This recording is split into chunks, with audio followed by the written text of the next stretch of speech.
Bom dia, boa tarde, boa noite. Meu nome é Luan Carlos. Oi, gente, eu sou a Mona. E esse é o Nova Ideia Cast. Sejam muito bem-vindos. Muito bem-vindos. Eu tô muito empolgado. Estamos muito empolgados. Hoje é o dia que a Mona tá mais tremendo. Hoje eu tô mesmo, eu vou falar pra vocês, viu?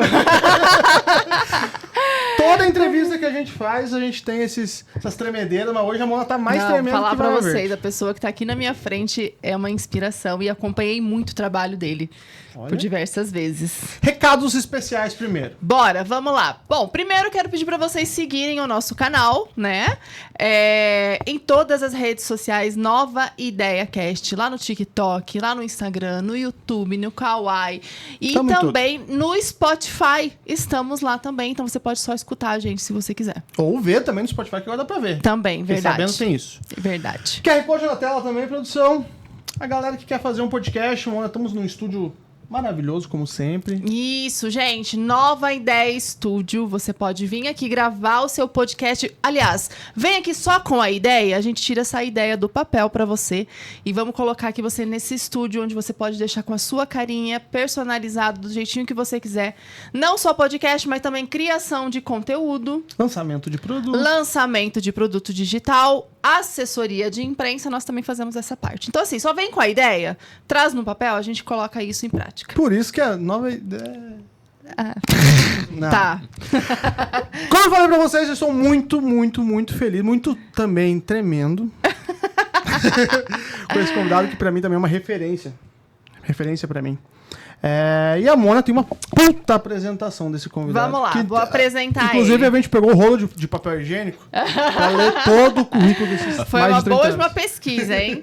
Ele tem mais de 30 anos de carreira no jornalismo, se especializou em coberturas relacionadas à violência e à segurança pública, esteve na cobertura de grandes crimes e tragédias já noticiados no Brasil, entre eles o caso Isabela Nardoni, Gil Rugai, que eu fiquei sabendo que ele participou ativamente dessa notícia, né? Entre outros. Então, seja bem-vindo, o jornalista César Galvão. Uhul! Olha, eu quero começar dizendo que eu não amedronto ninguém. Sou Olha essa inofensivo. voz, gente. Olha Sou essa voz. inofensivo. Gente, obrigado pelo convite. Obrigado por ter topado. Legal também. participar com vocês aqui. A gente vai aproveitar esse tempo aqui para contar histórias, né? Com que é o que certeza. o jornalista gosta de fazer. Com certeza. É nosso Queremos objetivo agradecer. também. Seja bem-vindo ao Nova Ideia Cast Obrigado. novamente. A gente está aqui para contar a sua história e também as histórias que você Uhum. fez parte, querendo ou não, e contou para todo o Brasil, né? A gente costuma falar entre os repórteres, principalmente quem cobre crimes, quem cobre as histórias reais do mundo, que a gente não faz parte da história, mas a gente entra nela, embarca nela para contar da melhor forma possível. Né? Mas hoje você vai fazer parte. A gente preparou uma pauta perfil aqui, que é muito tempo de experiência, e eu queria saber também, começar, clichêzão mesmo, como que você entrou no jornalismo? Cara, eu entrei no jornalismo desde os 12, 13 anos de idade, eu acho. Porque assim, eu queria ser jornalista desde essa época. Eu acho que eu estudava quinta ou sexta série, e eu falava para os meus pais, eu vou ser jornalista. E eu adoro ver 12 anos de notícia, idade. com 12 anos de idade. Eu queria ver notícia, via jornal, gostava de conversar, de falar com as pessoas. E eu adorava o rádio. Porque meu pai, assim, ele ouvia o rádio todo dia. Ele acordava com o rádio. E eu acordava também ouvindo o rádio com ele. Então eu sempre gostei muito do rádio. Eu queria trabalhar no rádio. E aí eu precisava fazer jornalismo, porque eu queria fazer jornalismo no rádio. Pro rádio específico. Pro rádio. Eu não queria fazer um programa no rádio. Eu queria ser repórter. Sim. Eu queria contar para as pessoas as histórias que acontecem na cidade, no país. Então, eu acho que a partir daí, dos 12, 13 anos, eu já sabia que eu queria ser jornalista. Tipo, na escola você entrevistava as pessoas, assim, também? Entrevistava não, mas eu era o que mais falava, eu tinha a voz mais grossa. O que apresentava melhor o Né, trabalho. apresentava trabalho. Então eu já estava exercitando ali. Esse cara na escola era terrível. Olha a voz dele. Não Né? deixava qualquer mulher Mas já me deu problema isso, né? Já me deu problema isso. É porque assim, quando tinha bagunça na escola, sobrava pra mim. Mas é a turma do César, porque é o César que fala mais alto. Teve muito disso já. Tem o lado ruim também, viu? Nem tudo a voz ajuda. E daí você começou pela rádio. Na rádio, depois que você formou, foi pra CBN, correto? Na verdade, assim, o meu caminho de entrada no jornalismo foi meio tortuoso. Conte um pouquinho pra gente. Por quê? Porque eu trabalhava numa empresa, numa indústria de um grupo grande, o Grupo Votorantim. Eu trabalhei na Votorantim. Eu trabalhei na Nitroquímica, em São Miguel Paulista. E era uma empresa grande, tinha um salário bom, tinha benefícios. É difícil você largar. Nada a ver com jornalismo, detalhe, né? Eu trabalhava no setor de treinamento. Tá. E era assim, eu era muito novo, eu tinha 20 anos. Pô, eu tava com salário bom com 20 anos. Só que a empresa começou a sofrer com a vinda do material da China.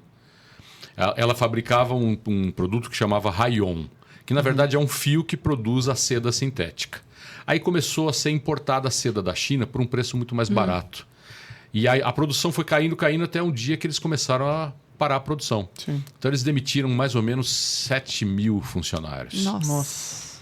No último corte eu fui. E aí eu estava no 3º ano de faculdade de jornalismo. Um colega que já trabalhava num jornal em Suzano me ligou: César, você está afim de trabalhar? Eu falei, claro. Só que era para ganhar salário mínimo. Eu tinha 22 anos, eu acho, nessa época. Nem vamos falar o salário mínimo dessa época, gente. Não lembro. Mas era mais baixo que o de hoje. Era mais baixo que o de hoje, com certeza. Aí eu tinha casei muito cedo. Minha mulher trabalhava também. E falou, vai entrar na tua profissão. Vai que a gente segura. Fui trabalhar. Fui para um jornal em Suzano. Foi lá que eu aprendi a escrever. Montava uma página inteira do jornal. Nesse meio tempo, eu criei uma rádio dentro da faculdade. A faculdade tinha um estúdio, laboratório, umas caixas de som espalhadas. A gente via aquilo, eu e um colega. A gente via aquilo, olhava e falava, poxa, ninguém usa isso. Vamos colocar no ar música e notícia? A cabeça já trabalhando. Aí a gente pediu uma autorização. Naquela época eram 2 professores por disciplina, um queria, outro não. Mas o que não queria deixou, e o que queria, que gostava da ideia, falou, vai lá e toca.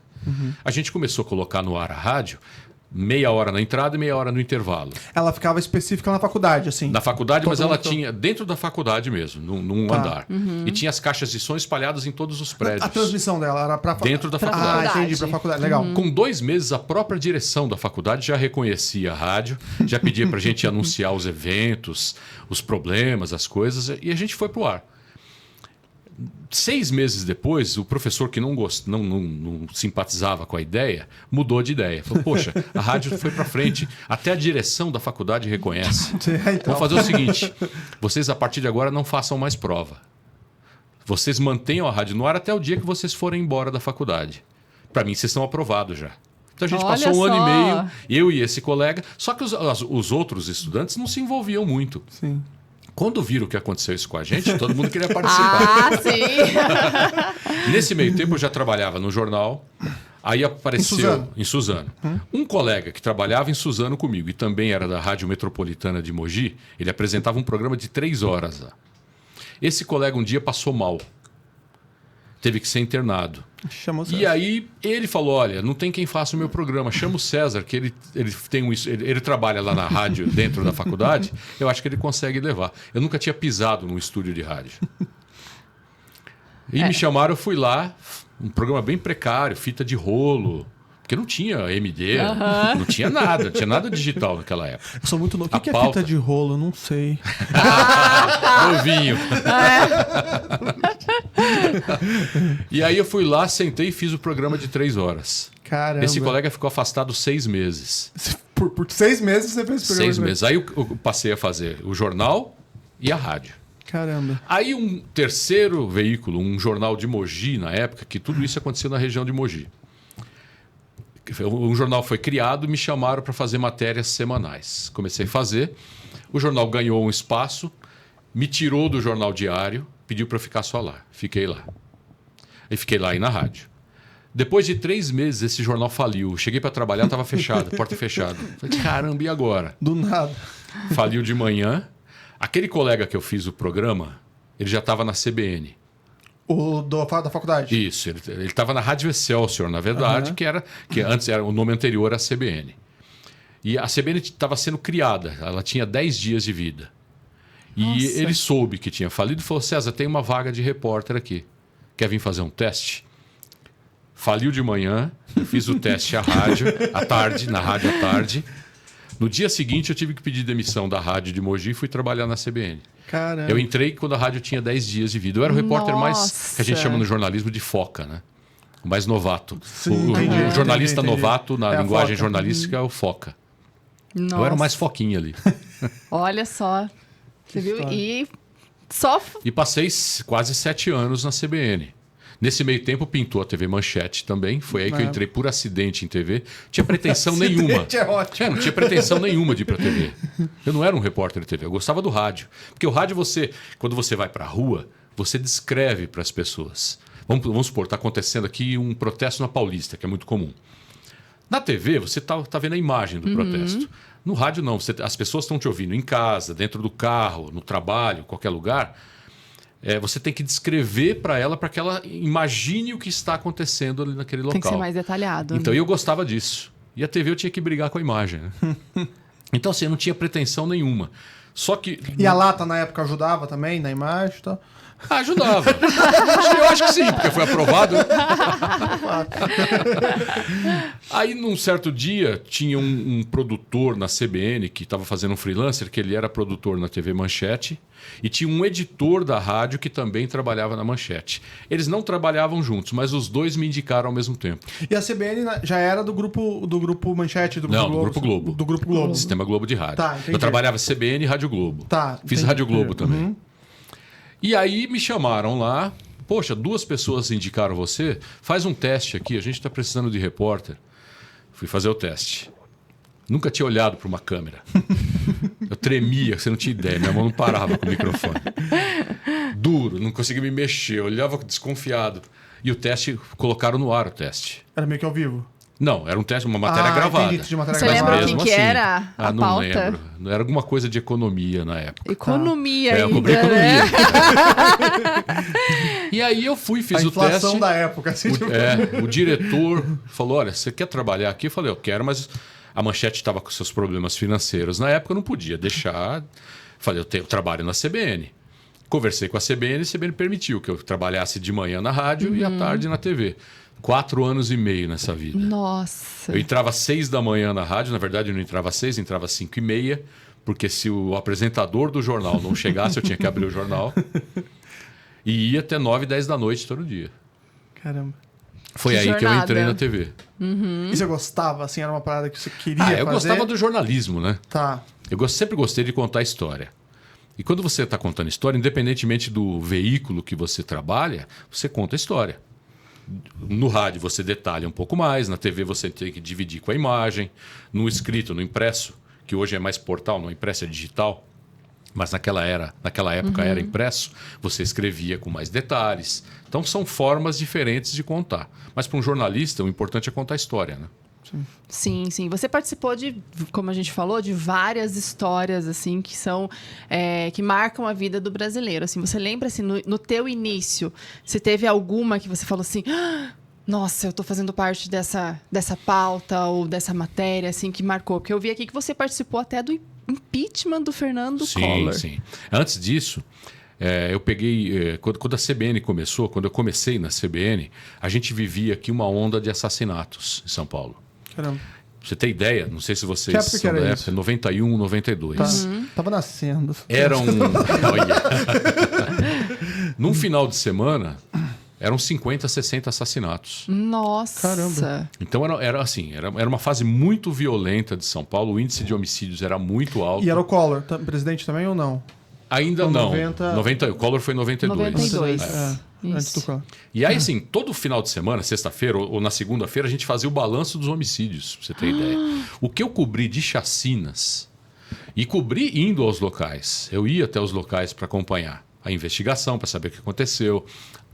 Normalmente ninguém falava nada, porque eram lugares muito perigosos, mas você tinha que ir, né? E foi aí que uma delas me impressionou muito, impressionou todo mundo na época, porque foi uma criança que foi morta. Ela tentou se esconder dentro de uma máquina de costura, aquelas que tem uma estrutura de madeira.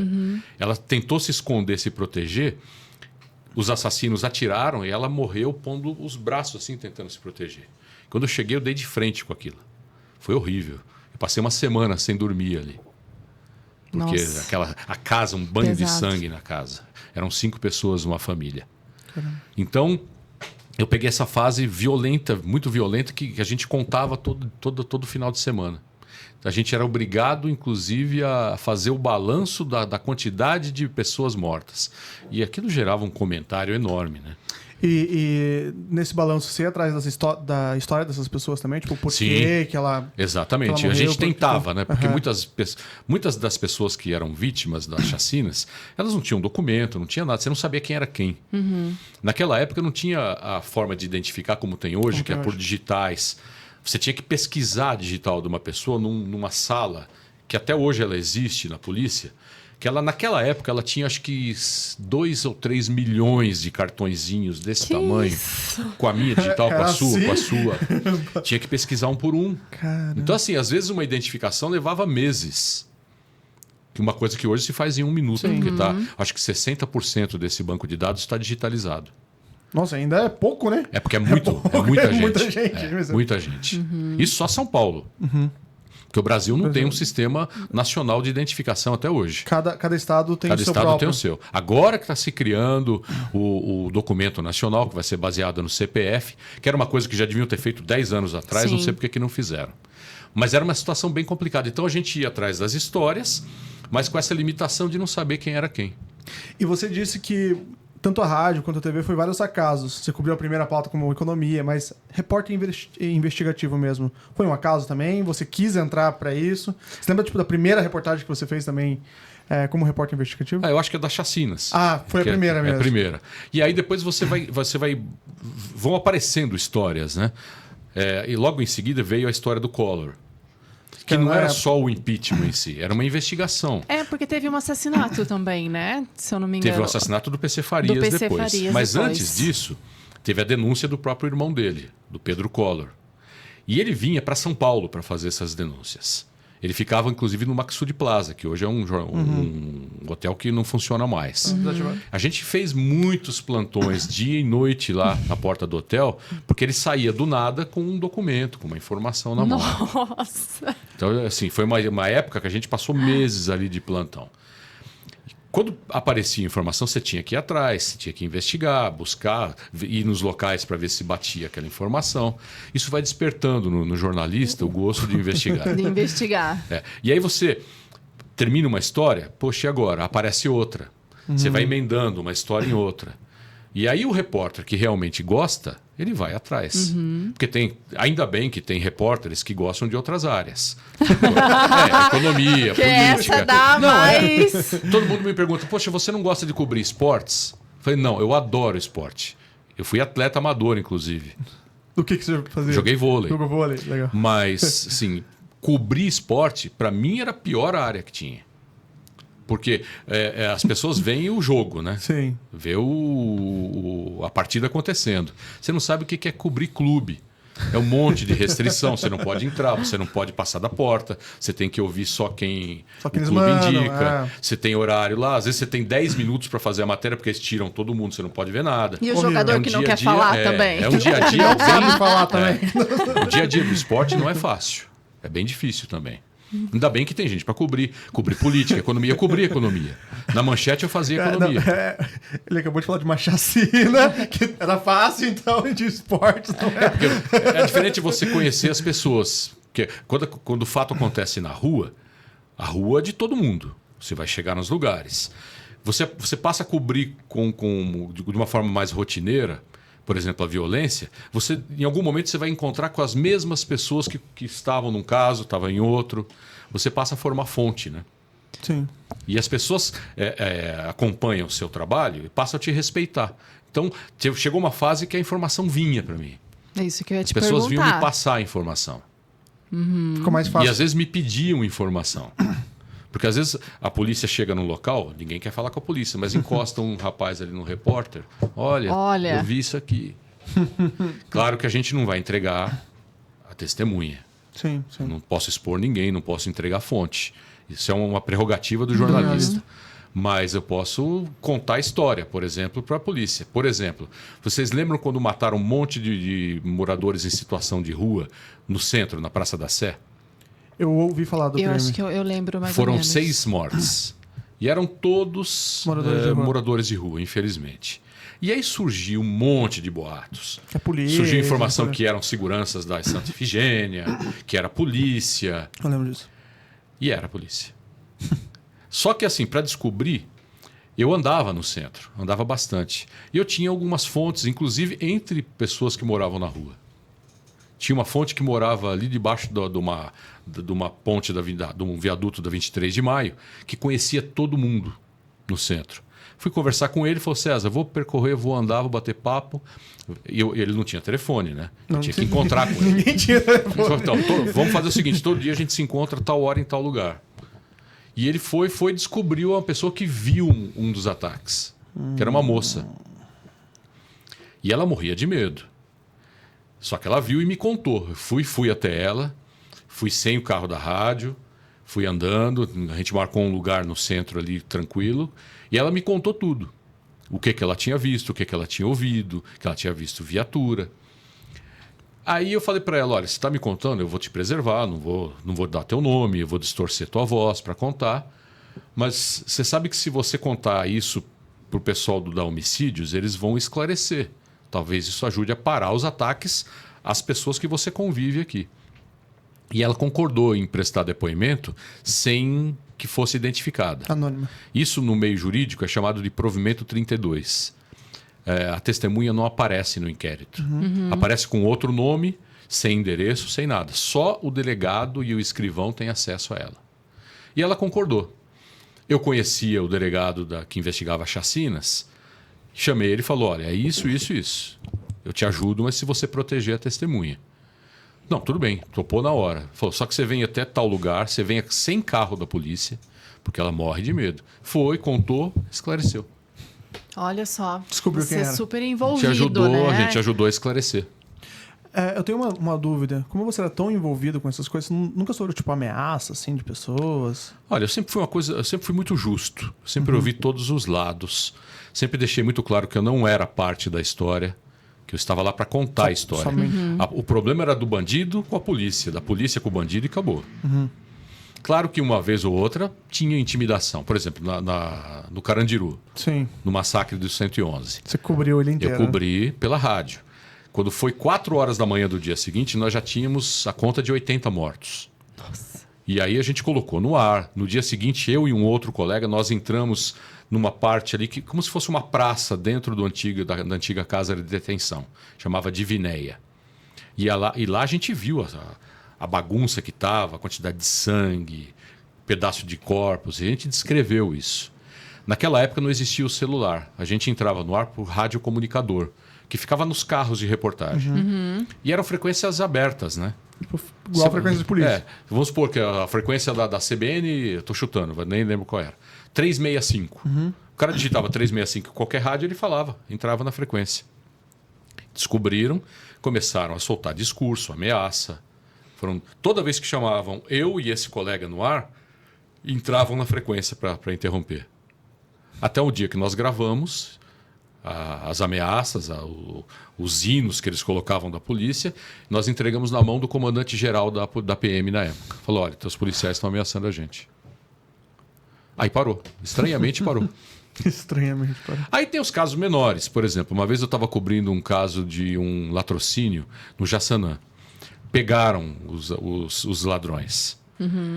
E um deles era um garoto ali, um jovem de 19, 20 anos. O pai foi para lá.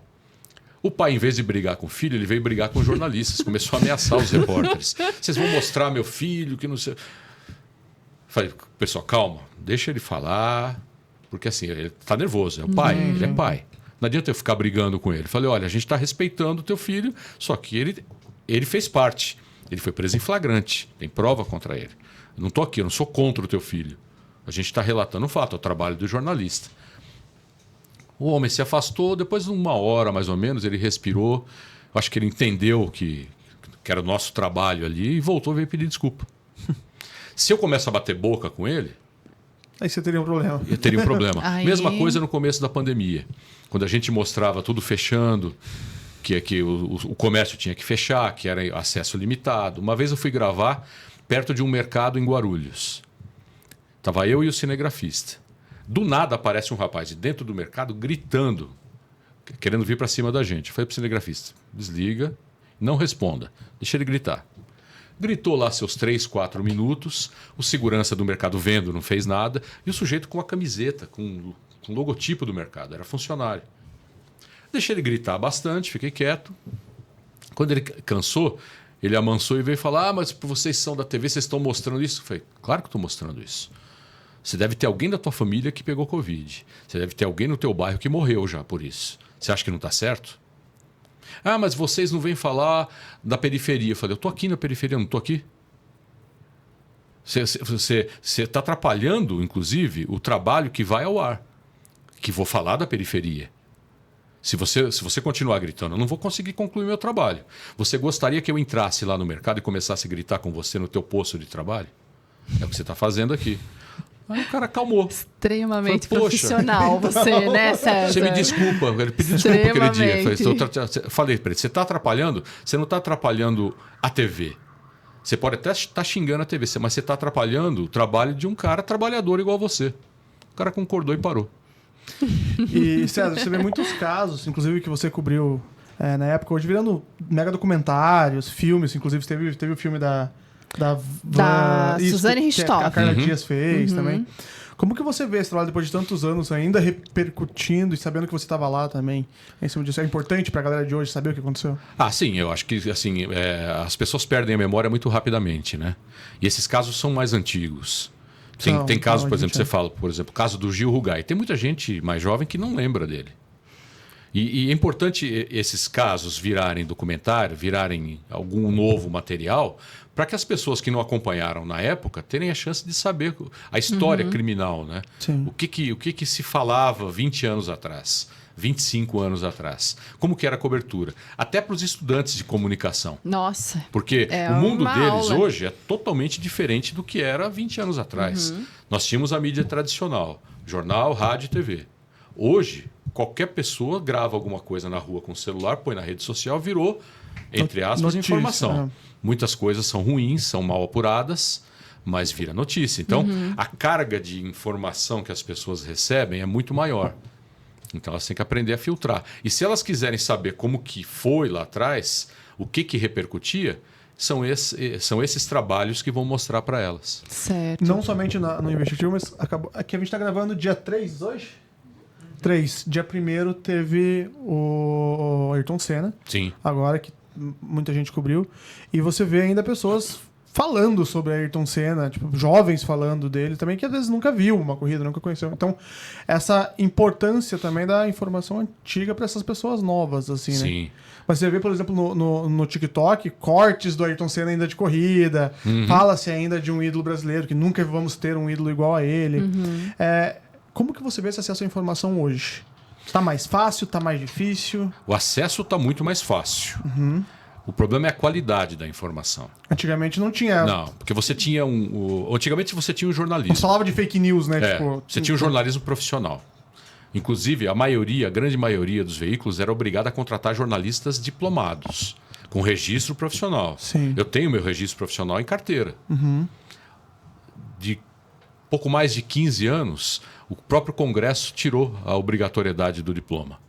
Em tese, qualquer pessoa pode fazer. E qualquer pessoa que se ache jornalista, entre aspas, vai lá, grava alguma coisa, escreve qualquer coisa, aquilo vai para as redes sociais. Do nada, um vídeo ou outro tem uma repercussão monstruosa e vira uma informação que às vezes não está bem apurada. Que é uma desinformação. Às vezes é uma pode ser uma fake news, Sim.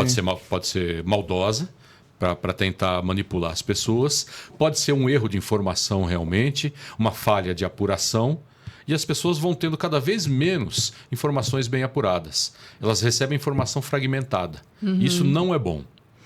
Dissemina uma informação, fake news. Nós tivemos, um tempo atrás, não sei se você acompanhou, o caso da menina que se matou pela questão da Choquei, da página Choquei lá, né? Que fez uma postagem dela falando que ela teve alguma coisa com o Whindersson desmentindo, e ela acabou se matando, né? Por causa disso. Isso não sei se a pessoa que está por trás da Choquei é profissional, né? Mas, assim, nesse momento em que colocou essas matérias no ar, atacando uma pessoa, acabou em tragédia, né? Então, Sim. esse é o perigo das fake news e de pessoas que não são profissionais, né? Porque a pessoa não tem a noção do quanto o meio da informação, o meio de veiculação da informação é visto, é importante, tem visibilidade.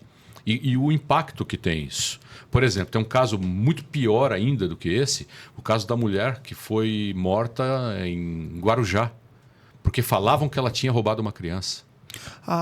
Virou tema de novela, inclusive, Sim. também, né? E não era ela. Mas Era alguém outra pessoa. postou a foto dela nas redes sociais, que é essa mulher que roubou a A criança. internet, isso. ela dissemina uma informação muito rápida, né? Antigamente a gente tinha que esperar o Jornal Nacional para Sim. trazer a grande, ou o Plantão Globo para trazer a grande notícia, Participou de vários né? plantões. Participou de Muitos. A gente, quando escuta aquela musiquinha... Tem a imagem do... Fiz alguns. Então, assim, você tem que tomar muito cuidado com isso. E o jornalista profissional, ele tem esse cuidado. Ele não vai expor a pessoa porque ele sabe da consequência daquilo. Só que ninguém tem... A maioria das pessoas que hoje coloca conteúdo no ar não tem essa noção do perigo. Mas você acredita também que os telespectadores, né, as pessoas que assistem, elas não vão a fundo na informação também? Porque, às vezes, elas se informam com aquele post de Instagram. Ela não vai atrás pra ver se aquilo ali é verídico. Não vai porque é muito mais fácil, Não né? vai, As é. pessoas, os mais jovens hoje, inclusive, eles têm uma tendência a ler menos. Então, geralmente, a pessoa lê lá 2 parágrafos no máximo. Tá suficiente pra saber que tá informado. Ou assiste 15, 20 segundos do vídeo. E dá a sua opinião E ainda vira opinião, exatamente. Então ela não se aprofunda, ela não busca informação. Nós chegamos a uma fase tão crítica disso que existe um grupo dentro da empresa que chama Fatal Fake. Sim, sim. É verdade. Ele foi criado Pra por um combater essa fake consórcio news na de internet. veículos de comunicação para desmistificar a informação falsa, informação errada, maldosa. Então você vê ao ponto, o jornalista teve que parar de fazer a informação para gerar contra-informação. Por quê? Porque ele tem que mostrar para as pessoas, olha, não acredita nisso aqui não, porque é fake. Existe site, inclusive, disso, que você pesquisa sobre o assunto que tá bombando, viralizando no momento, e ele te volta pra saber se realmente a informação é Sim. verídica. Ó, pra você ter ideia, teve um caso que eu cobri que esse é bem mais recente. Aqueles jovens que foram mortos pisoteados na favela de Paraisópolis, num baile funk. Ah, o baile sim, da 17. Da 17. Bem famoso, Que inclusive, chegou o a baile de São polícia Paulo. e eles correram, Isso. né? Aquilo, eu dei todo o material, eu acompanhei de ponta a ponta aquele caso. Inclusive o laudo virtual, que foi feito em 3D, fui eu que dei primeiro. Eu tive acesso, acompanhei a gravação, tudo. Só que depois daquele fato, começou a chover imagem de agressão em favelas. Que não tinha nada a ver com esse Era assunto. gente que queria amplificar o fato. Falar, não, teve mais gente que morreu. Eu recebi vídeos e a gente começou a desconfiar, porque você olhava no local, eu tinha ido lá no local. Não batia a descrição do local com o vídeo que eles mandavam pra gente. E a gente começou a pesquisar, eram vídeos de outros casos, de outras favelas, de outros pontos do estado, que as pessoas ficavam jogando ali, querendo transformar aquilo num fato muito maior. Não que não seja grave, mas você não pode colocar tudo num pacote só, né? Você tem que, até porque se você coloca num pacote só, você não pune o agressor. Você não pune o assassino. Porque vira uma coisa impossível de investigar. Sai do controle, né? Então chegou a esse ponto do jornalista ter que fazer a contra-informação. É muito ruim. E muito se fala da liberdade de imprensa, assim, né? Daí você pega as redes sociais fazendo algumas coisas, tipo, você pega o Twitter liberando pra todo mundo, você pega outras coisas. No que Twitter falam- é terrível. Que tem essas fake news Sim. normalmente. Mas como que você vê realmente o controle da imprensa pro país que a gente vive, assim? Olha, eu acho que nós temos uma das imprensas mais avançadas do mundo. Por quê? Você pega a imprensa inglesa, por exemplo... Gostaram desse corte também, pessoal? Uma das empresas mais avançadas do mundo. É muito boa essa nesse informação, ponto, inclusive. Nesse porque é de ponto que de- você disse da responsabilidade, eu acho que sim. Porque, assim, se você pegar a imprensa inglesa, ela é ultra sensacionalista. Os tabloides, eles qualquer coisa transformam em manchete. Fotos, eles perseguem as pessoas. Vê o caso da princesa Diana. Ela foi perseguida por um paparazzi. Sim. E Do acidente. olha no que deu aquilo. Sim. Fugindo de paparazzi. Sim. Você vê a imprensa, por exemplo, do Equador, a chilena, que as pessoas morrem de medo de falar para não serem mortas. Então é um jornalismo de Venezuelana, informação que a gente chama no jornalismo de informação em off. A fonte nunca aparece. Sim. E aqui não. A brasileira vai, investiga, põe a cara, bate, mostra os fatos, investiga a documentação. Sou o César Galvão, aqui olha que vai tá lá e acontecendo. apura, exatamente. Então, assim, claro que tem suas mazelas, seus problemas. Mas a imprensa brasileira ainda é, assim, uma das mais bem formadas do mundo. Que ótimo. Eu queria voltar, comentar um pouquinho dos crimes que você cobriu, entre eles. Eu vou falar por mim, são 2 que me marcaram muito e que até hoje, assim, são noticiados e a gente ainda fica espantado com tudo que acontece. Um deles é o caso Nardoni, né? Em que até eles foram soltos, acho que ela foi solta, Ela né? tá em liberdade condicional. Isso. E o outro é da Eloá, que também aconteceu todo aquele rebuliço, contando com a imprensa também, né? No Sim. caso, a Sônia Saiu um Abrão. documentário, inclusive, da imprensa. Aham. Isso, Queria sim. que você comentasse um pouquinho sobre o caso Nardoni, que chocou o Brasil. E você estava lá cobrindo esse caso. Como que foi Sim. para você? O do Nardoni foi uma cobertura extensa. Durou acho que mais de 2 meses. Foram mais de 60 dias. E eu já sentia que ia virar um grande caso em casa. Que era um domingo, né? Quando aconteceu. Eu estava de folga assistindo lá o Fantástico. Aparece aquela história, aquela imagem do pai lá da Isabela conversando com um policial na porta do prédio. Do prédio. Aparentemente nervoso ali, muito nervoso, porque uma menina tinha caído ou sido jogada, a própria filha. No dia seguinte eu já estava envolvido com a cobertura. A gente já foi para a delegacia, foi levantar informação, quem era quem, o boletim de ocorrência, saber o apartamento, o andar, quem era a menina, quem era a mãe da menina. Você faz um levantamento completo, você tem que levantar isso em tempo recorde. É. E aí você passa a acompanhar a investigação. Que não tem o mesmo ritmo do jornal. Eu até brinco com os colegas. O jornalista tem um time. Nós temos que colocar um jornal no ar, um ou vários jornais no ar todo dia. A polícia não tem que colocar um jornal no ar todo dia. Ela tem que investigar, levantar provas, porque senão o caso vai ficar mal apurado e ninguém vai ser punido. Então, são trabalhos paralelos. A gente trabalha de forma paralela à polícia. A polícia fazendo a investigação criminal, jurídica, e a gente fazendo a apuração jornalística. Então, muitas coisas se confrontavam no meio do caminho. Por exemplo, o que o pai estava fazendo ali embaixo, em vez de se preocupar de estar do lado da menina, estava do lado do policial. Essas perguntas, elas vinham para você Sim. através da sua cabeça mesmo? Que você conhecia? Você fazia um levantamento. Um levantamento. A primeira coisa que você faz, o jornalista mais experiente faz, quando chega num local do crime ou de um caso, é você mapear com os olhos tudo que você está vendo ali. E olhar detalhes, né? Cada detalhe. E esse detalhe chamou a atenção de todo mundo, porque enquanto a menina estava lá sendo socorrida, o pai estava lá fora. Ele não ficou do lado da menina ali. A menina foi levada até, quando o socorro chegou, ela ainda estava com vida, muito mal, mas você viu o pai do lado de fora, tentando convencer que um assaltante tinha jogado a menina pela janela. Isso já começa a levantar suspeita. Aí você vai acompanhando os depoimentos, não fala, um não fala, o outro não fala, a polícia não consegue detalhes, não tem prova, chama a perícia demora 1 mês para levantar a informação, para fazer uma conclusão. E aí você começa a conversar com as suas fontes, que não participam diretamente da investigação, mas que entendem muito do assunto. A minha fonte era uma pessoa do Departamento de Homicídios, um delegado experiente. E eu consultava ele para ver se o que estava sendo feito aqui batia com o que ele achava aqui. Porque a investigação não ficou com homicídios, ficou com a delegacia do bairro, que também tinha gente competente. Mas ficou ali e aqui. E aí você começa a cruzar essas informações para saber o que está sendo feito. Nesse meio tempo, E você tinha trabalhava... Desculpa só te interromper, você tinha acesso a informações da polícia também assim? Tinha, no que eles divulgavam, né? Sim. E aí a gente tinha, além do meu trabalho, tem o trabalho dos produtores, que são jornalistas também. E muitas vezes eles conseguem mais do que eu. Porque às vezes eu chego no local, a pessoa se assusta. Eu, repórter o aqui. César Galvão, né? Aí Você já tinha um nome a selar. O produtor, ele vai mais discretamente, consegue uma imagem aqui, uma imagem ali, a gente vai montando o quebra-cabeça. E montando esse quebra-cabeça, surgiu a primeira imagem, que era o casal saindo do mercado. E depois entrando no prédio. Você tem um espaço de tempo ali.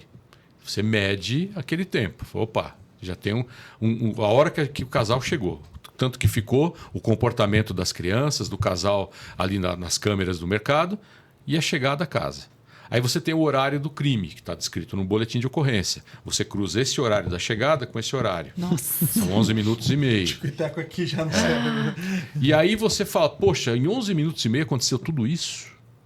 Entrou ladrão. E aí o pai falando que entrou ladrão, você começa a cruzar. Aí vem a fonte que vai te ajudando a esclarecer. Em 11 minutos e meio, daria tempo do pai pegar a criança que estava desacordada, com machucado na testa, porque ela tinha levado uma pancada da madrasta, que provavelmente seja um anel, ela estava com um corte na testa. Essa menina foi no colo, ela era pesada, ela tinha 6 anos, vai para o elevador, nem sempre o elevador está parado no térreo ou na garagem, tem que esperar o elevador, aí você tem que subir com a menina, abrir a porta, colocar a menina no chão. Aí vem toda a parte mais violenta, porque a perícia mostrou que ela tinha deslocamento de órgãos, que ela foi, tudo indica que ela tenha sido chacoalhada muito forte. Tinha pingos de sangue no caminho. Essa menina, ela foi jogada lá pela janela. A camisa do pai estava com a marca da tela. Gente. Tinha pegadas na cama, porque ele subiu com sapato. E aí vem os questionamentos. Eu sei na minha casa onde tem uma tesoura. Se você for na minha casa, você não sabe onde está a tesoura. Eu também não sei onde está a tua. Então o ladrão teria que descobrir uma tesoura para cortar a tela. Depois de cortar a tela, ele teria que fazer em tempo recorde, limpar o chão, lavar os panos, lavar o balde, colocar lá tudo no tanque certinho, estendidinho, sair e trancar a porta. Eu nunca vi ladrão trancar a porta. Nunca vi ladrão limpar. Então você começa a desconfiar de todos esses detalhes. Né? Gente Você tem que ir juntando todos esses detalhes. Isso que é a graça, que é o sabor do jornalismo investigativo. De você ir descobrindo detalhe por detalhe e montando esses detalhes. E aí chegou à conclusão que era impossível fazer tudo isso em 11 minutos e meio. E eles até hoje não confessaram. Eles negam o crime. Sim. Mas foram condenados ela a 26 anos e ele a mais de 30 anos. Estão presos aí, né? Ela está incondicional, incondicional, ele continua preso, mas já tem aquela saída temporária. Sim. E a mãe da Isabela também teve uma outra filha. Sim, casou, teve uma outra filha. Até hoje, ela, assim... Eu acho que é incrível a força que essa mulher teve para ver tudo isso acontecer, né? Deve ter sido uma força divina, ela conseguiu assim, tocar né? a vida adiante, que é uma coisa muito difícil, muito realmente. difícil. Eu não consigo imaginar como a pessoa consegue tocar a vida sabendo que perdeu a própria filha e provavelmente com o assassino sendo o próprio pai. O próprio pai. E na época, tu como jornalista cobrindo também, você já tinha filhos. Como que você saía daquilo, imaginando coisas, cena da cena daquela, né? chegando em casa, não, vou dormir tranquilo agora. Como que era? Você tem que conseguir separar muito bem. E eu consegui separar. Porque se você começar a imaginar que aquilo que você está vendo lá fora, você vai trazer para dentro da tua casa, pode acontecer, você fica maluco. Se você somatizar, se você se envolver com as histórias, você não desliga. Você se abala. Então eu sempre pus na minha cabeça, desde a chacina lá de 91, eu pus na minha cabeça que eu não sou parte da história. Eu estou lá para contar aquela história. Vou contar da melhor forma possível. E quando aquela história acabar, eu vou para a próxima história. Tem uma máxima dentro das redações, você vai dar uma história maluca, dar uma audiência danada, a gente chama de furo, né? Aí no dia seguinte, o seu chefe chega para você e fala: e aí, qual que é a próxima? Deixa eu respirar um pouquinho. Mas é assim que funciona. A saúde mental, então, tá em dia, melhor, né? sim. Você não pode fazer parte da história. Você tem que contar, você tem que ser o contador de histórias. Eu me considero um contador de histórias. E como que você vê o trabalho do jornalismo mesmo? Por exemplo, dá um exemplo. No Linha Direta, talvez os primeiros lá, sempre que saía lá, estamos procurando essa pessoa, cara, não dava muito tempo, achavam essa pessoa. Acho que voltou agora com o Bial. E já falaram que também já está repercutindo. Mas com outro formato, tudo. Diferente. Mas como que você vê o trabalho do jornalismo mesmo para ajuda dessas pessoas talvez desaparecidas? Ou até mesmo o caso recente agora dos 2 que fugiram em Roraima? Mossoró, Rio Grande do Norte. Isso, Rio Grande do Norte. Não, aquilo foi um circo, 50 né? dias, né? 50 dias. Mais de 50 dias, acho que foi. Mas como que você vê o trabalho do jornalismo para com isso também? Tipo, eu acho que o jornalismo tem algumas formas de colaborar com isso. Por exemplo, quando você tem certeza que uma pessoa realmente desapareceu. Eu já encontrei pessoas desaparecidas. Mas eu tinha certeza que aquela pessoa realmente desapareceu. O que é eu ter certeza, assim? Me explica. Por quê? Porque tem uma estatística dentro da divisão da Delegacia de Pessoas Desaparecidas que mais de 80% não desaparecem. Elas vão embora por conta Elas própria. querem elas desaparecer. Sim. Tipo, entendi, tá. Gente que briga em casa, que está de Só saco não cheio. quer estar mais perto do lugar que tem tava. algum Entendi. desvio mental, algum problema, que opta por desaparecer. Comprar um cigarro e nunca mais E voltar. nunca mais volta. É muito comum isso. Tá. Inclusive, é comum também a quantidade de pessoas que acabam voltando para casa. Então, a partir disso se criou até uma norma para investigar pessoas desaparecidas. A primeira coisa que a polícia faz, com ordem da justiça, é bloquear o RG e o CPF. Que teoricamente a pessoa não pode fazer mais nada. Porque a pessoa não pode fazer nada. Exatamente. Entendi. Então, e se a pessoa voltar para casa e não comunicar à autoridade, à polícia, continua bloqueado. Por isso que tem essa estatística. Não pode viajar, não pode fazer nada, Agora, né? tem casos de gente que desaparece realmente. Uma vez eu acompanhei um caso de um rapaz, ele tinha problema mental. Ele foi a uma igreja ali no Brás com a mãe. Em algum momento eles se desencontraram e ele sumiu. E ficou desaparecido uns 3, 4 dias. A gente deu a primeira matéria. Eu tinha uma pessoa que era médico num hospital em Itaquaquecetuba na época, que era um vizinho. Ele viu a matéria. Por acaso ele foi para o plantão e descobriu que aquela pessoa que eu tinha mostrado na matéria estava internada lá. Tinha passado mal, levaram para o pronto-socorro. Eu fui lá e era ele realmente. Era ele. A gente chamou a polícia e falou, olha, ele está aqui, chama a família, entrega para eles. A gente conseguiu encontrar. Então, esse é um trabalho gratificante. Mas não dá para você acompanhar casos de desaparecimento. Tem milhares. São mais ou menos 1.100, 1.200 por mês. Nossa. Só em São Paulo. Eu acompanhei um caso super intrigante uma vez de desaparecimento que não descobriram até hoje. Eu nem lembro o nome do menino. Isso foi em 96, 97. Esse menino ele morava no fundo da Zona Norte aqui de São Paulo. Ele estava jogando bola na porta de casa. Era uma casa assim abaixo do nível da rua. A mãe estava lá fazendo os trabalhos dela. Quando ela subiu para a rua para chamar o filho tinha sumido, a bola ficou lá. Nunca mais esse menino apareceu. Havia uma suspeita de que o pai pudesse ter pego. Que o pai já não morava em São Paulo, morava em outro estado. Eu, pessoalmente, fiz uma busca em secretarias de educação, porque era um menino de 6 ou 7 anos. Podia estar inscrito em alguma escola. Num descuido, quem sequestrou, se era por disputa de paternidade, poderia ter inscrito ele em uma escola em outro estado. Eu percorri as secretarias de educação dos 26 estados. Não encontrei. Nada. Eu fico curioso como é que é os bastidores disso também, né? E dá trabalho. Então. Você tem que pedir informação. Às vezes você esbarra num sigilo, tem estado que não gosta de dar informação. Então você tem que fazer. É um trabalho de formiguinha ali, de paciência. Tipo, já imagina aquelas cenas de filme, ligação, um com o outro. Mas deve Outra ser vez, assim, né? assim, tipo, umas fotos. outra vez eu achei uma pessoa dentro de um hotel aqui na Paulista. Ela tinha surtado. Uma amiga dela, que trabalhava comigo, veio pedir ajuda. E eu tive uma ideia, falei, vamos fazer o seguinte. Chama a família, pergunta para a família em que banco ela tem conta, pede para a família ir ao gerente, levantar a conta dela para saber se ela está gastando dinheiro. Ou se estão gastando com o cartão dela. Fez isso, a família autorizou. A gente descobriu que ela tinha passado 2 ou 3 pagamentos de almoço e jantar no Maxud Plaza. E depois tinha saído de lá e ido para uma parte hotel na Alameda Lorena, Olha que só. fica aqui perto. E paga o almoço também lá, e diárias. Ela estava dentro do hotel, tinha surtado. Com todo esse Não gosto tem que como você fugir do tem, César Galvão, não. com todo esse gosto que A polícia você hoje tem faz isso. de investigação, você nunca pensou em ir pro lado da polícia? Não. De trabalhar Não. como investigador Não. na polícia? Não, eu prefiro contar histórias. Aquele detetive particular. Não. O meu trabalho para quando a história termina. Entendi. Eu prefiro contar É um histórias. amor mesmo pela Eu profissão. sou né? jornalista.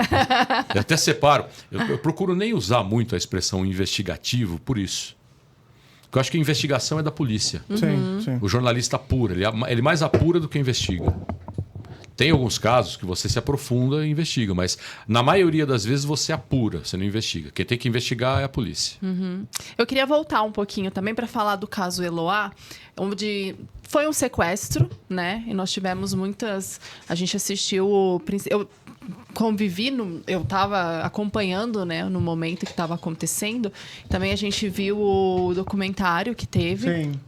E ali teve uma sucessão de erros, né, da polícia, também da parte da imprensa, né? Mas Algumas nós também partes da polícia, algumas partes da imprensa. da Sim. imprensa. Nós também tivemos o sequestro do Silvio Santos, né? Que o bandido, pelo que eu entendi, ele tinha sequestrado a Patrícia Bravanel e daí voltou e entrou na casa do Silvio Santos, acho que foi isso, né? Sim. Em meio de tudo isso, assim, essa questão de sequestro, assim, principalmente da Eloá, você acompanhou de perto, você sabia mais ou menos assim, isso daí não vai acabar bem, ou você tinha uma ideia de como ia acabar aquilo ali, se ia acabar bem ou não? Eu realmente não tinha ideia de como ia acabar, mas a gente viu que a condução ali não ia bem. Por quê? Primeiro que, assim, era meio que uma coisa de praxe você interromper a comunicação do sequestrador com o mundo externo. Normal, normalmente acontece em Sim. sequestros. Para quem é nascido há menos tempo, existia telefone fixo naquela época. Descaso. E aí a gente chamava aquilo ali de linha telefônica. Tinha um nome técnico que eu não me lembro agora. Mas a primeira coisa que a polícia tinha que ter feito ali era transformar aquilo numa LP. Uma linha de ponta a ponta. Só ele e a polícia Aquele telefone tinham. só falaria com esse telefone aqui, que era a Sim. polícia. Sim. Era a primeira coisa a se fazer, não foi feito. Alguém descobriu o número do telefone da casa da Eloá, onde ela estava refém, e ligou. O sequestrador atendeu e deu uma entrevista. Você deu força para o sequestrador. Você colocou ele em contato com o mundo externo.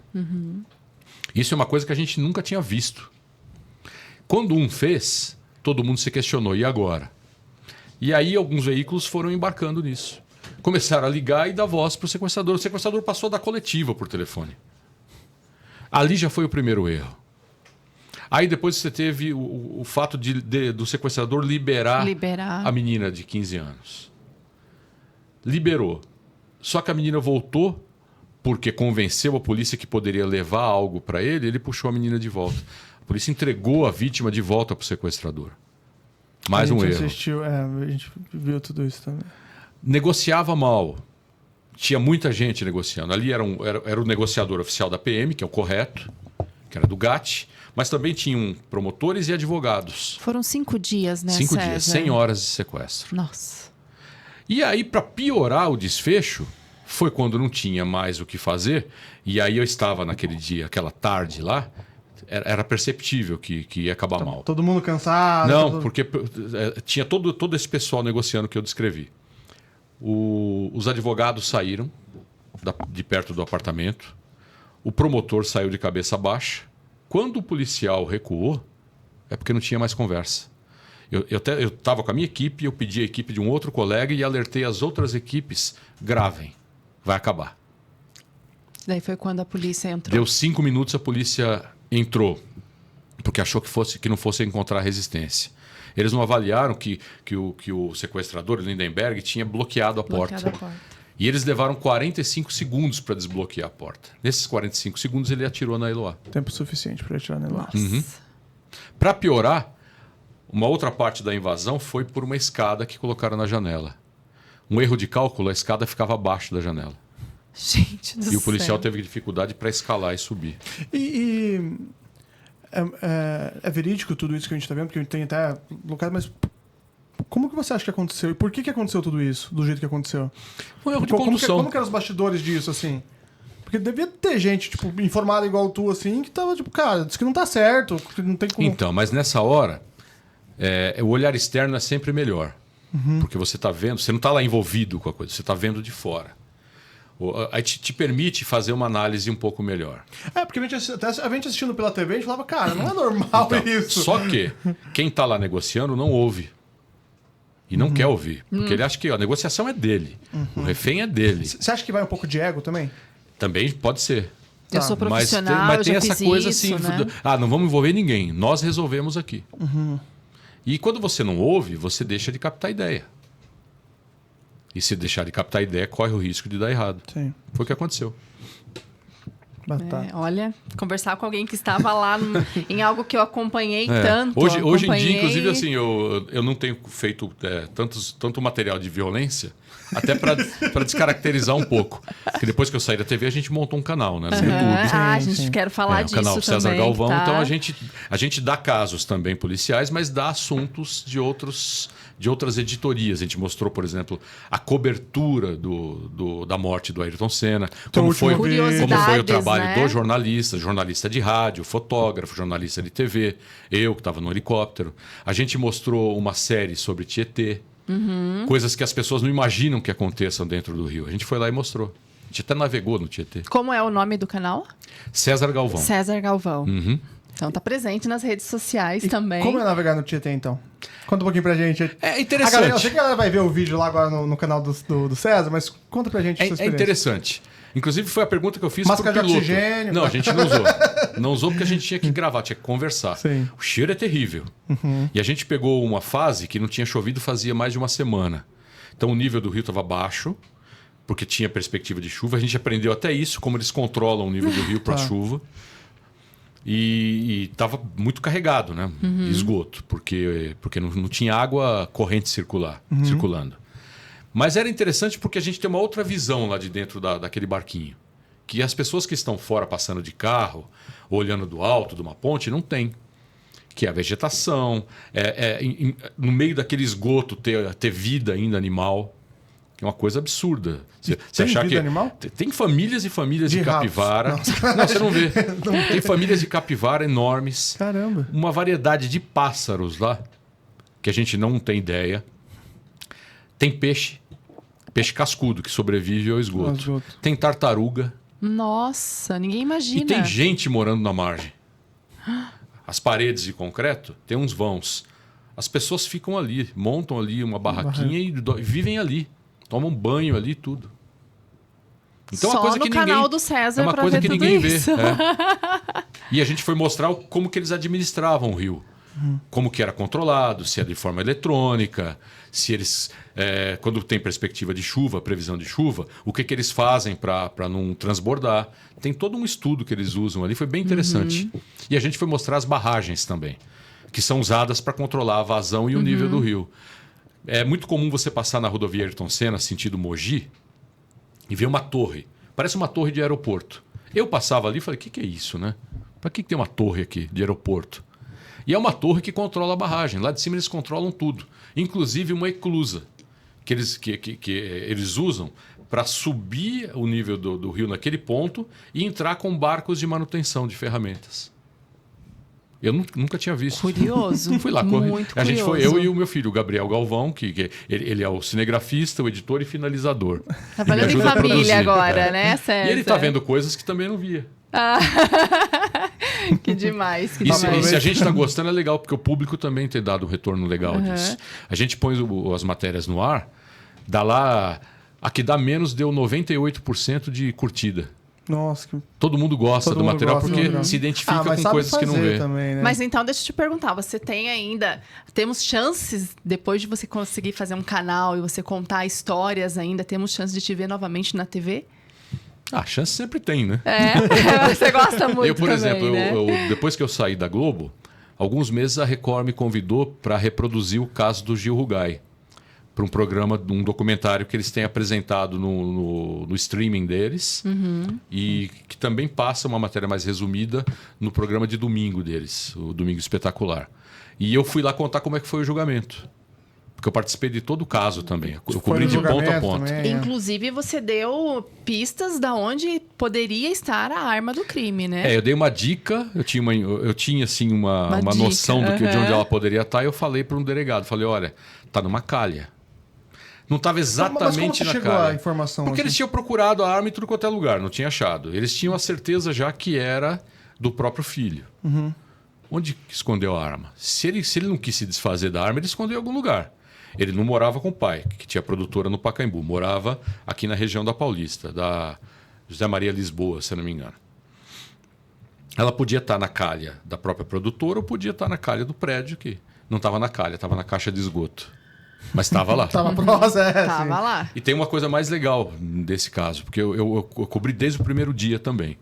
Teve um dia que eu estava na porta da produtora com a minha equipe. A perícia foi lá e recolheu a porta. Era uma porta branca. Recolheu a porta. Por quê? Porque eles tinham apreendido a bota do filho para medir a pegada. Porque tinha um chute na porta. O assassino chutou a porta com a sola do pé. E tinha a marca da porta. Da bota. Nós gravamos. A gente gravou a porta e gravou a marca da bota, da sola da bota. Passaram alguns meses, essa porta desapareceu na perícia. Ué. Eles tinham a bota, mas não tinha como comparar na porta. Porque a porta sumiu. Tinha a tua imagem. Aí o delegado lembrou: César, você deu a imagem da porta, né? Falei, dei. Você tem essa imagem? Tenho. Pode ceder pra gente? Falei, posso. Você me dá o laudo depois para eu dar exclusivo no JN? Foi quando você saiu. Aí nós demos a imagem, tudo isso conversado com a chefia, tudo direitinho. Eles compararam, realmente era compatível com a sola. Fizeram outro exame clínico no pé do Gil Rugai, que indicou lá uma lesão de quem chuta, uma lesão interna. Isso virou a prova, uma das provas que acabaram condenando ele.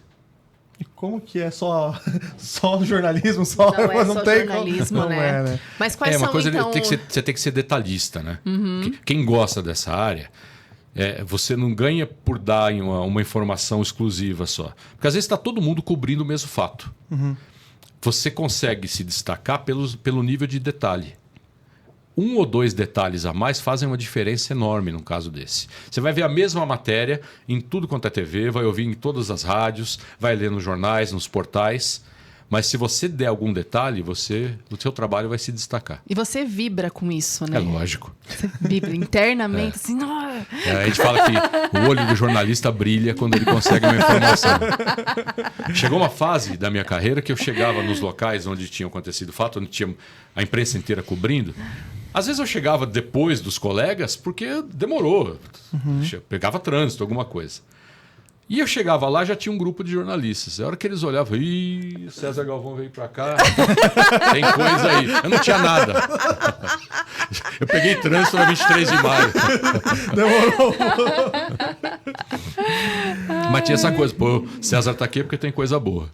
E, você acha que a galera já ia também por causa que já estava no local? Não, se eu desse a informação, primeiro, num vivo, alguma coisa, e a gente contava no relógio, dava meia hora, vinha a imprensa inteira. Nossa. É bem legal isso. Para um jornalista é muito legal. Olha, que demais. E você cobriu também o caso do Silvio Santos. Cobri inteiro. Como foi pra ti também isso? Foi mais tranquilo do que os outros? Não, ou você... não tem caso tranquilo. Não existe tranquilidade. Não tem. Não tem porque assim, o sequestro em si já foi uma coisa muito puxada. Porque o sequestrador tinha se aproximado da filha do Silvio Santos numa igreja protestante, se não me engano. Se conheceram ali, ele acabou sequestrando ela. Houve uma investigação completamente tumultuada. Tanto que, sim, quando descobriram quem era o sequestrador, foram atrás dele. Ele fugiu para um prédio lá em Barueri, em Alphaville. Tem uma história de que ele desceu o prédio pela parede, apoiando os pés e as costas. Ninja. Foi uma coisa, tanto que fizeram até uma reconstituição com isso, para comprovar se era possível ou não ele ter fugido daquela forma. Nesse meio tempo, naquele local, ele teria baleado um investigador, tomado a arma do investigador. Foi bem tumultuado. Durou poucos dias, mas foi tumultuado. Cobrir sequestro não é fácil. Porque naquela época tinha uma regra editorial. A gente dava o fato. Sequestraram tal pessoa. Mesmo assim, nós éramos muito contestados, porque a família da vítima não quer que a gente fale do sequestro. Então tinha uma regra editorial que a gente dava o fato, continuava acompanhando e só dava quando terminasse o sequestro. Mas o repórter tinha que continuar acompanhando. E acompanhar um sequestro é ficar 10, 12 horas, todo dia conversando com um, com o outro, sabendo se tem atualização, indo a alguns locais. Pintava alguma denúncia, a gente ia apurar, ia junto com a polícia, fazia isso, fazia aquilo, mas você ficava apurando sem dar informação no ar. Até o dia que acabasse o sequestro. Acabou o sequestro. A família voltou para casa. Num certo dia, eram 8 da manhã, eu estava indo para Globo. Eu trabalhava lá já. Quando eu cheguei na porta da TV, já tinha um carro me esperando. O pessoal falou, nem entra, vai direto lá para casa do Silvio Santos, porque o sequestrador invadiu a casa. E aquele dia, eu estava indo cobrir uma outra coisa que não tinha nada a ver com isso. Peguei o carro, fui para lá. Quando eu cheguei, aquela época não tinha nada de tecnologia de transmissão, não tinha celular. A gente trabalhava com microfone, com fio. O carro de link, que a gente chamava de UMJ, ficava a 100 metros dali. Então eu estava com 100 metros de cabo de câmera e cabo de áudio. Que ficava direto na câmera, sim. E estava preso, eu não tinha mobilidade nenhuma. A hora que eu cheguei lá, tinha uma colega que estava fazendo Vivo nos jornais da manhã. Falou, César, pediram para você assumir o Vivo, que você acompanhou o sequestro inteiro. Eu peguei, pus o retorno, a escuta, peguei o microfone. Naquele dia o diretor falou, olha, nós vamos ficar uns 2 minutos no ar, tá? Falei, tudo bem. Tô vendo. O rádio me deu essa experiência de descrever o que você está vendo. Para mim, 2 minutos, para quem nasceu no rádio, é beleza, tranquilo. Com detalhes, né? Fiz 7 minutos. Nossa! Porque eles foram, vai, segura. 7 minutos. Quando terminei esses 7 minutos, pediram para devolver. No intervalo falaram, olha, a gente vai interromper a programação. A partir de agora você vai ficar aí e vai ficar o Nascimento no estúdio, que era o apresentador do JH na época. Sim. Nós ficamos 6h30 ao vivo. Trocando e falava... Sim, e eu assim, a informação que eu tinha era o que eu estava vendo. Eu conhecia o negociador, eu conhecia a médica que chegou do helicóptero, porque o sequestrador estava ferido lá dentro. Eu conhecia alguns policiais que estavam em volta, o governador que foi para lá na época, era o Alckmin. Sim. E tinha que tomar muitos cuidados. Por quê? Eu tinha que tomar cuidado com o que eu falasse. Teve uma hora que os atiradores de elite se posicionaram em cima das casas. Eu tinha que pedir para tirar o nosso helicóptero de lá.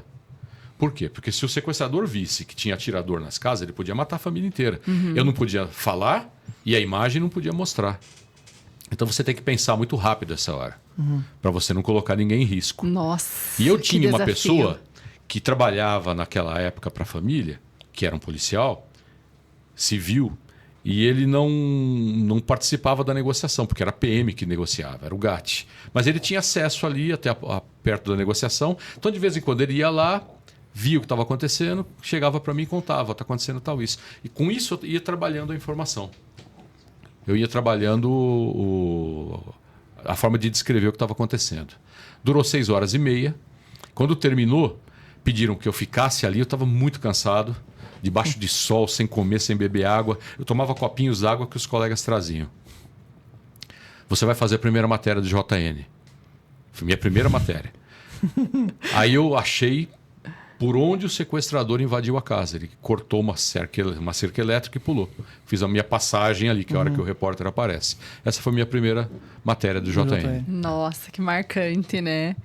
Sua cabeça funcionava com matérias que você não cobria também? Porque a gente tá falando de várias de alcance nacional, São Paulo. Sim. Mas vou dar um exemplo, sei lá, a Boate Kiss, que foi um grande que aconteceu no Rio Grande do Sul. Não sei se você chegou a cobrir alguma coisa, mas a sua cabeça ela funcionava tipo, cara, o que tá acontecendo? Eu não queria que funcionasse, mas teve que funcionar. Por quê? Porque eu tava de férias. Eu tava de férias na Bahia. Tava num resort na Bahia com a minha família. Meu celular toca. Eu tinha visto de manhãzinha, porque jornalista não tem jeito. Bate o olho lá nos portais para ver o que está acontecendo. Eu sabia que tinha lá o caso da Boate Kiss. Aí toca o celular a redação da Globo, São Paulo. César, você pode ir para lá? Eu falei, eu tô de férias, eu tô na Bahia. Aí a pessoa que me ligou, peraí, quem tá falando? Eu falei, César Galvão. Ah, não, ligamos errado. Era o César Menezes. Continua minhas férias. Traz a caipirinha. Então, a família já... Participei sem querer. Atrai, porque estava todo mundo acostumado a que eu cobrisse tragédias, tudo, né? Pediram para a telefonista ligar. Ela foi para quem ela ligou? Ligou para César Galvão. Já vou ver aqui. Nós estamos chegando ao final. Infelizmente, Nossa, acho que a gente passaria horas conversando eu não aqui. Fiz metade da minha pauta. Mas eu quero te perguntar, a gente está entrando agora numa nova era das inteligências artificiais. né? E a gente tem muito se falado que algumas inteligências artificiais vão tomar o trabalho de alguns profissionais da área, entre eles o jornalismo mesmo, né? O redator, o roteirista, né? Como que você vê isso? Então, eu acho que tem que ter muito cuidado com isso.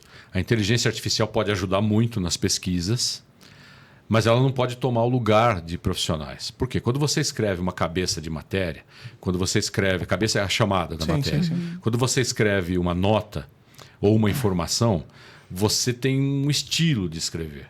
Você tem uma estrutura, você tem técnicas para escrever aquilo, para que as pessoas entendam passo a passo. A inteligência artificial, ela não tem o que o ser humano tem, que é o coração.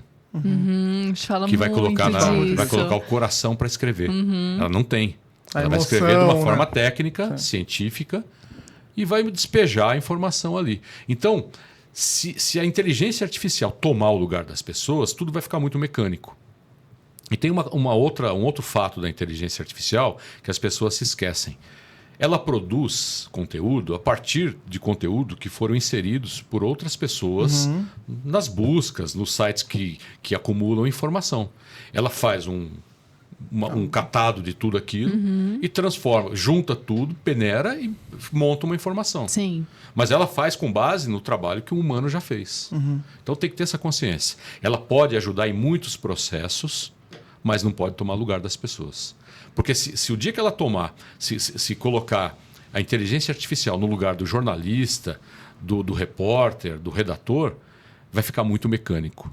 Aí o jornalismo vai perder a essência, que é apurar e mandar a informação bem apurada. E trazer isso com emoção. Com emoção. Com uma certa emoção que faça com que as pessoas parem para prestar atenção. Tenta começar um texto de ponta cabeça. Colocar o fim no começo. Não faz sentido. A pessoa vai começar a ler aquilo? Estranho. Vou ler isso não. Não faz sentido. Agora, se você responder as 5 perguntas na primeira frase, que são a base do jornalismo, de uma reportagem, que a gente chama de lead, você faz com que as pessoas prestem atenção. Que é o quem, quando, onde, como e por quê. Se você responder essas perguntas, as pessoas tendem a parar e buscar mais informação nas frases seguintes. Isso é gente que escreve, gente que se preocupa. Claro que podem programar a inteligência artificial para fazer isso também, mas ela nunca vai ter a sensibilidade de alguém que escreva. Isso é ótimo. E aproveitar o gancho, inclusive, se você pudesse dar um recado para essa galera que está começando, esses jornalistas ainda que tem o sonho de trabalhar em grandes lugares, portais, ou até mesmo de construir o seu próprio canal. Qual que é a dica primordial que você pode dar aqui com o seu trabalho também para facilitar? Como um mentor, assim, o que você poderia... Hoje em dia eu faço o meu canal. Faço Sim. com meu filho, o Gabriel Galvão, o meu canal. A gente decidiu que não queria fazer um podcast apenas, porque a gente queria mostrar a rua, queria fazer algo diferente. Sim. Então a gente, se você acessar lá o canal César Galvão, você vai ver que todo o material é feito na rua. Inclusive, se você não conhece o César Galvão, tá, gente? Provavelmente você não é daqui do Brasil, tá perdido, você é um alienado. Bom, mas o canal traz muita informação, realmente viu. Você cobriu a última, inclusive, que eu vi, o seu último vídeo há 3 dias atrás, foi totalmente diferente de outros contextos de Ayrton Senna que a gente fez. Você mostrou material seu, inclusive. Sim. Legal, eu cheguei a acompanhar. E traz matérias totalmente exclusivas num âmbito e voz dessa personalidade que está aqui na nossa frente, agradeço. que é a maior. Só para a gente completar, o jornalista, o novo jornalista, ele não pode perder o princípio do jornalismo, que é a rua. Ele tem que ir para a rua. Ele tem que saber onde ele pisa, o que ele descreve, o que ele conta. Não adianta você ser uma pessoa, um jornalista só de redação. É preciso. Redação precisa de gente que goste realmente. Precisa do editor, precisa do redator, do produtor. Mas muitos desses profissionais que hoje trabalham lá dentro já foram para a rua. Já pisaram na rua. A gente chama de amassar barro. A gente tem até uma brincadeira, que o jornalista que volta muito limpinho para a redação, ele não apurou direito. Ele vai atrás mesmo. Tem que se sujar. Porque quando ele conversa com gente, quando ele apura informação, quando ele vai ver no local o que aconteceu, ele domina aquela história. É diferente de você ficar esperando a história chegar dentro do escritório e reproduzir, fazer um texto e mandar para o ar. Eu acho que isso dá uma desvalorizada no trabalho. Então, os novatos vão para a rua também. Sim. Produzam conteúdo na rua. Depois vai para a redação lá e escreve, edita como quiser. Tem que ter vivência. Sim. essa vivência. Antes de finalizar, eu quero fazer uma surpresa aqui. Mas eu queria só um pouquinho. uma última história também que eu Só tenho um pouquinho. aqui. Claro. Obrigada. Antes, produção, você liga o microfone aí. Eu queria perguntar pro filho do César Galvão. Tá vamos bastidores. Uma pergunta pro Gabriel. Não tem problema, imagina. Gabriel, eu queria saber de você. Hoje você tá fazendo um trabalho com seu pai na rua, né? Tá indo pra rua com ele, fazendo coberturas aí de assuntos relevantes, de curiosidades, né? Queria saber como que é pra você. O teu pai tá aqui contando a história dele, mas pra você tá indo pra rua e vendo tudo isso com seus olhos, como que é? Primeiro é um privilégio, assim, né? Ter um professor desse na rua, né? E segundo que, assim, a gente tem o mesmo estilo, assim. A gente é inquieto. A gente não consegue parar em um lugar só. A gente se questiona muita coisa, né? E para mim é ótimo. Para mim tá sendo ótimo. Eu sempre quis trabalhar numa relação documental, assim. Não é diretamente documentário, mas é algo que eu sempre quis trabalhar. Eu sou radialista, né? Não sou jornalista. Ele é formado em rádio e TV. E a gente discute muito, assim, quanto à qualidade do material, quanto a detalhe. A gente é bem exigente com isso. Eu vi os créditos lá da matéria da Ayrton Senna, tá lá, direção, Gabriel, reportagem. Sim. Não, a direção é dele, a direção é dele. Que demais. Nossa, parabéns pelo trabalho que vocês estão fazendo, Obrigado. trazendo mais informações de curiosidades que a gente nem imagina que acontecem aí. Tietê, essa questão da Ayrton Senna, o por trás, né? Sim. Museu dos Crimes. Museu dos Não, tem muita crimes. coisa interessante. Você tem Museu do Crime, lá você tem o Museu Penitenciário, que ninguém sabe que existe, mas assim, tem um material muito rico lá de história. Para quem gosta de história, muito legal. Nós mostramos que o Museu do Transporte está fechado e abandonado há 4 anos. Nossa. E dá dó, porque tem cada coisa interessante. Tem os bondes lá que estão estragando lá dentro. E como é que vocês conseguem essas informações assim? Andando na rua. A gente vai atrás. Especificamente do Museu do Transporte, eu passava muito em frente. Sim, olhar clínico. É. Eu li uma matéria sua, isso é perfeito, que você pegou um gancho muito bom. Que você falava que você saía de casa olhando tudo, já chegava com as 220, pautas. Isso o rádio me ensinou. De eu sair mesmo já procurando pauta. Se você entrar no canal, por exemplo, tem uma matéria que surgiu exatamente dessa forma. Eu faço as minhas caminhadas, eu gosto de caminhar. Sim. De vez em quando eu paro numa igreja perto da minha casa. Obrigado, Gabriel. E eu olhei no lugar, eu sou detalhista. Tava faltando uma imagem. A imagem da irmã Dulce. Falei, ué, cadê? O jornalista, repórter é curioso. O repórter foi lá perguntar na secretaria, cadê a imagem? Furtaram. E o rapaz que me falou que furtaram a imagem falou, olha, não é só isso não, estão furtando o fio, a igreja já ficou sem luz. Falei, sério? Eu pensei até que fosse um roubo mais sofisticado, né? Um roubo de arte sacra. Não, as igrejas estão sendo vítimas de furtos e roubos. Aí resolvi, vou me aprofundar. Tem um recurso no jornalismo hoje que você pode pedir para qualquer órgão público pela Lei de Acesso à Informação. Você entra, se inscreve e eles têm a obrigação de te responder. E eu entrei na Secretaria da Segurança Pública, tenho o espaço para isso lá, pedi a informação. Quantos furtos e roubos nos anos de 2020, 21, 22 e 23? Aconteceu em igrejas. A hora que veio o resultado, 20 dias depois, eu me assustei. Eram mais de 3.700 no estado. Caramba! Aí eu fiz a matéria para o canal. Descobri Olha só. a igreja que tinha sido mais furtada. No caso, era da Vila Maria, aqui na capital. Fui lá, conversei com o padre, consegui imagem com o padre. Mas isso não o é Gabriel normal, gravou sabe? todas as imagens para a gente mostrar como que eles entravam na igreja, o que era, o impacto que esses furtos provocavam. O padre nos deu imagem dos ladrões agindo. Levantei um boletim de ocorrência e levantei quem era o ladrão. Que eu tinha o ladrão gravado. É que não é normal isso. Isso é um olhar clínico. Aí nós- Quantos jornalistas passaram por ali e não tiveram esse olhar clínico? Pois é, então. entendeu? Você tem que acreditar na história. Você não pode dar as costas para ela. Acontece na tua frente, ou se você suspeitar, eu falo pro pessoal, não passa à vontade. Vai lá e pergunta. Eu sou o cara que mais pergunta da minha família, eu acho. Mais questionador. Falei, tenho dúvida, eu vou lá e pergunto. Ninguém foge da investigação Não. do César Galvão. Eu pergunto mesmo, porque assim, assim que você A descobre as infância coisas. dessas crianças deve ter sido. Por favor. Foi você mesmo, Gabriel. A infância foi um pouco traumática. No É, colégio, aquele bilhetinho de colégio. da professora. É medo de sair de casa. É que o pai ainda fica. Naquela época pegava mais o pé, olha.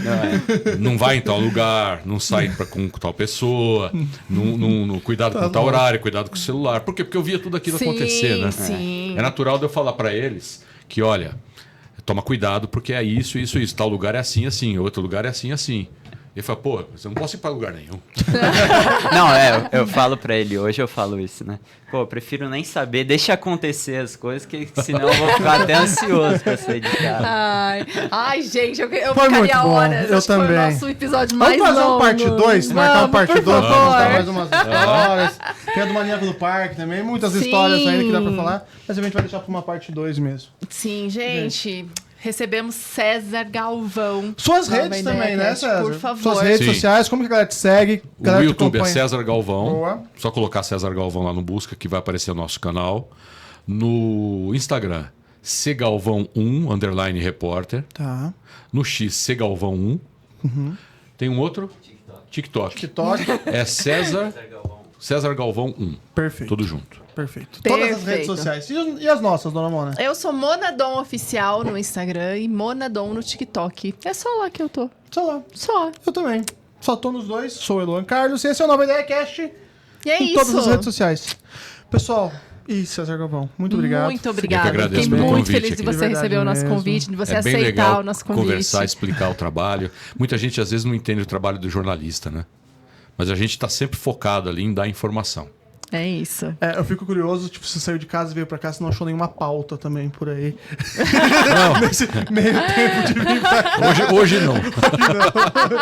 César, de novo, muito obrigado. Eu que agradeço. Gente, Um você abraço tá aqui para até o todos. final. Obrigadão. Obrigada por acompanhar. Até a próxima. Valeu. Tchau.